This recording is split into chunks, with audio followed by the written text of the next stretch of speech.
എനിക്ക് ഒരു സ്വപ്നമുണ്ട്. 1963 August 28 Washington DC-യിൽ ചരിത്രം സൃഷ്ടിക്കപ്പെട്ടു. ലിങ്കൺ മെമ്മോറിയലിന്റെ തണലിലുള്ള നാഷണൽ മാളിൽ ഏകദേശം 1,00,000-ഓളം ആളുകൾ ഒത്തുകൂടി. അവർ ജോലിക്കും സ്വാതന്ത്ര്യത്തിനും നീതിക്കും വേണ്ടിയിട്ടാണ് അവിടെ ഒരുമിച്ച് കൂടിയത്. Doctor Martin Luther King Junior മനുഷ്യചരിത്രത്തിലെ ഏറ്റവും മികച്ച പ്രസംഗങ്ങളിലൊന്നായ എനിക്ക് ഒരു സ്വപ്നമുണ്ട് നടത്തിയത് ഈ ദിവസമാണ്. ജോലിക്കും സ്വാതന്ത്ര്യത്തിനും വേണ്ടിയുള്ള വാഷിംഗ്ടൺ മാർച്ച് വെറും ഒരു റാലി മാത്രമായിരുന്നില്ല, പതിറ്റാണ്ടുകളുടെ പോരാട്ടത്തിന്റെ പരിസമാപ്തിയും ആയിരുന്നു. യുദ്ധകാല വ്യവസായങ്ങളിലെ വംശീയ വിവേചനത്തിനെതിരെ പ്രതിഷേധിക്കാൻ 1941 ഒരു മാർച്ച് നടത്തുമെന്ന് ഭീഷണിപ്പെടുത്തിയ തൊഴിലാളി നേതാവ് ഫിലിപ്പ് റാൻഡോൾഫിൽ നിന്നാണ് ആദ്യം ഈ ആശയം വന്നത്. പക്ഷേ അന്ന് ആ മാർച്ച് നടക്കാതെ പോയി. പ്രസിഡന്റ് റൂസ്വെൽറ്റ് തൊഴിൽ വിവേചനം നിരോധിക്കുന്ന ഒരു ഉത്തരവിൽ ഒപ്പുവെച്ചു.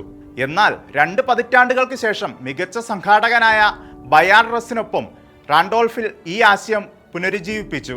മറ്റ് 5 പ്രധാന പൗരാവകാശ നേതാക്കളുമായി പ്രശസ്ത ബിഗ് സിക്സ് ചേർന്ന് അവർ അമേരിക്ക കണ്ടിട്ടുള്ളതിൽ വെച്ച് ഏറ്റവും സമാധാനപരമായ പ്രകടനം ആസൂത്രണം ചെയ്തു.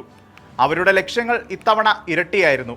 വംശീയ സമത്വം ആവശ്യപ്പെടുക, സാമ്പത്തിക നീതി ആവശ്യപ്പെടുക എന്നിങ്ങനെ ശക്തവും വ്യക്തവുമായ ആശയങ്ങളാണ് അവർ മുന്നോട്ട് വെച്ചത്. ഈ മാർച്ച് ഔദ്യോഗികമായി അറിയപ്പെട്ടത് തൊഴിലിനും സ്വാതന്ത്ര്യത്തിനും വേണ്ടിയുള്ള വാഷിംഗ്ടൺ മാർച്ച് എന്നായിരുന്നു.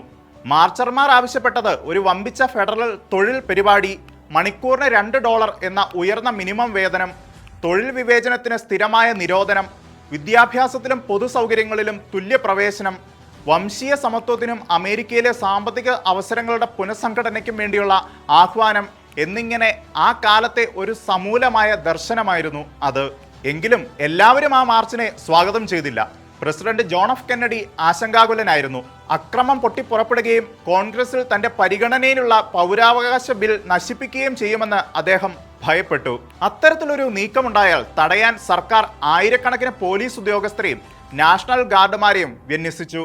കൂടാതെ സൈനികരെ പോലും സജ്ജരാക്കി. പക്ഷേ എല്ലാ ഭയങ്ങളും ഉണ്ടായിരുന്നിട്ടും മാർച്ച് പൂർണ്ണമായും സമാധാനപരമായിരുന്നു. അസാധാരണമായ ഒരു നേട്ടം തന്നെയായിരുന്നു അത്. ഓഗസ്റ്റ് 28 രാവിലെ രാജ്യത്തിന്റെ എല്ലാ കോണുകളിൽ നിന്നുമുള്ള ആളുകളെ ബസ്സിലും ട്രെയിനുകളിലും വിമാനങ്ങളിലും കൊണ്ടുവന്നു. കറുത്തവരും വെളുത്തവരും, ചെറുപ്പക്കാരും പ്രായമായവരും, തൊഴിലാളികളും പുരോഹിതന്മാരും വിദ്യാർത്ഥികളും സെലിബ്രിറ്റികളും എല്ലാവരും ഒരുമിച്ച് വന്നു. സ്റ്റുഡന്റ് നോൺ വയലന്റ് കോർഡിനേറ്റിംഗ് കമ്മിറ്റിയുടെ 23-കാരനായ നേതാവ് ജോൺ ലൂയിസും ജനക്കൂട്ടത്തിൽ ഉണ്ടായിരുന്നു. അദ്ദേഹം ശക്തമായൊരു പ്രസംഗം നടത്തി. മറ്റുള്ളവരും സംസാരിച്ചു.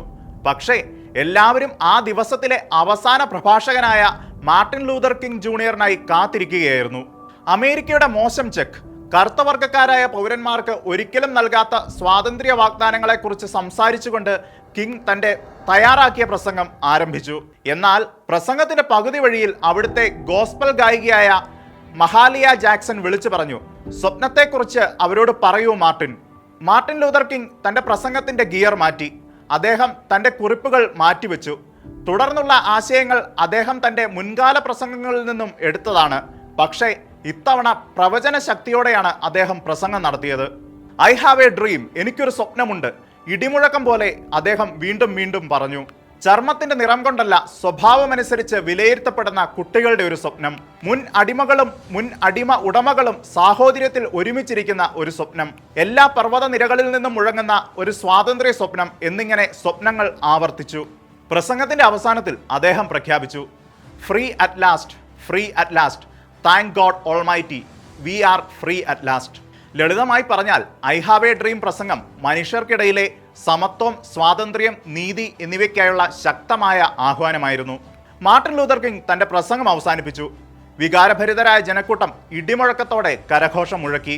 അമേരിക്കയെ മാറ്റിമറിച്ച ആ മാർച്ചിനെ ടെലിവിഷൻ വഴി ദശലക്ഷക്കണക്കിന് ആളുകൾ വീടുകളിലും സജീവമാക്കി. പ്രതിഷേധത്തിന്റെ അന്തസ്സും അഹിംസയും സംശയാലുക്കളെ പോലും നിശബ്ദരാക്കി. 1 വർഷത്തിനുള്ളിൽ 1964 പൗരാവകാശ നിയമമായി. വേർതിരിവും വിവേചനവും നിരോധിച്ചു. താമസിയാതെ 1965 വോട്ടിംഗ് റൈറ്റ്സ് ആക്റ്റും 1968 ഫെയർ ഹൗസിംഗ് ആക്റ്റും വന്നു. എന്നിട്ടും എല്ലാ ആവശ്യങ്ങളും നിറവേറ്റപ്പെട്ടില്ല. സാമ്പത്തിക ദർശനമായ എല്ലാവർക്കും ജോലി, യഥാർത്ഥ ജീവിത വേതനം എന്നിവ പൂർത്തിയാകാത്ത കാര്യങ്ങളായി തുടർന്നു. ഇന്നും ആ പോരാട്ടങ്ങളിൽ പലതും തുടരുന്നു.